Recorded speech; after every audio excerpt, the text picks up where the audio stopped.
வணக்கம். ஏர் ஃப்ரையரில் எப்படி காடை குக் பண்ணுறதுன்னு பார்க்கலாம். மிளகாத்தூள், மல்லித்தூள், jeera powder, garam masala powder, pepper powder, இஞ்சி பூண்டு விழுது, மஞ்சள் தூள், சால்ட் அண்ட் கர்ட்.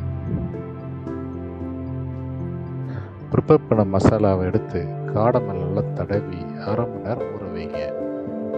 நல்லா ஊறின பிறகு ட்ரேயில் எடுத்து வச்சு அது மேலே ஆயில் ஸ்ப்ரே பண்ணுங்க.